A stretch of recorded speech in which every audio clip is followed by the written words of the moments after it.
এই দেশটি স্বাধীনতার পর থেকে আমলাদের দেশ। এই দেশটি আমাদের কর্মচারী নিপীড়নের দেশ।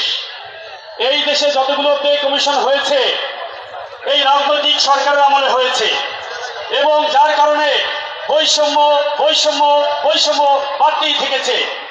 আমরা এবার চাচ্ছি কোনো রাজনৈতিক সরকার নয়, আমাদের যে এই 1400 ভাই বোনের রক্তের বিনিময়ে আমরা যে নতুন বাংলাদেশ পেয়েছি, নতুন স্বাধীনতা পেয়েছি, এই যে ড্রিম গভর্নমেন্ট রয়েছে ডক্টর ইউনূস, যিনি একজন বিশ্ববরেণ্য ব্যক্তি, তার এই বৈষম্য মুক্ত যে সরকার রয়েছে সেই সরকারের আমলে আমরা পে কমিশন চাই এবং এই পে স্কেল বাস্তবায়ন চাই আগামী 16ই ডিসেম্বরের মধ্যে।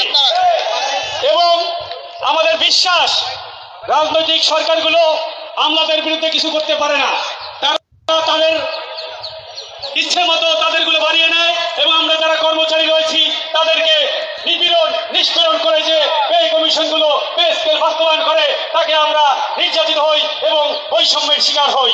এবং আমাদের বিশ্বাস যদি এই সরকার, এটা রাজনৈতিক সরকার নয়, এই সরকার যদি পে কমিশন বাস্তবায়ন করে এখানে আমরা যারা কর্মচারী রয়েছি, আমরা যারা শিক্ষক রয়েছি তারা বঞ্চিত হব না এবং বৈষম্য দূর হবে।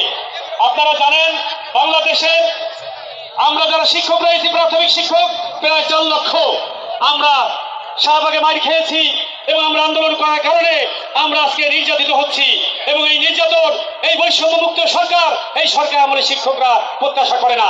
আমাদের বিশ্বাস সকল রকম নিপীড়ন নির্যাতন থেকে শিক্ষকরা মুক্তি লাভ করবে এবং শিক্ষকদের যে ন্যায্য দাবি সেই দাবি কোনোভাবেই সরকার পূরণ করবে ইনশাআল্লাহ।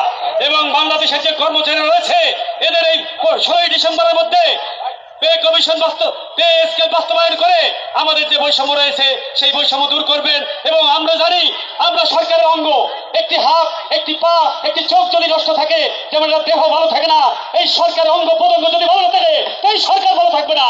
এই সরকার ভালো থাকলে এই রাষ্ট্র ভালো থাকবে না, এই রাষ্ট্রযন্ত্র ঠিক মতো চলবে না। এই রাষ্ট্রযন্ত্রকেও চলতে না চাইলে এই সরকারি কর্মচারীদেরকে অতি দ্রুত পে কমিশন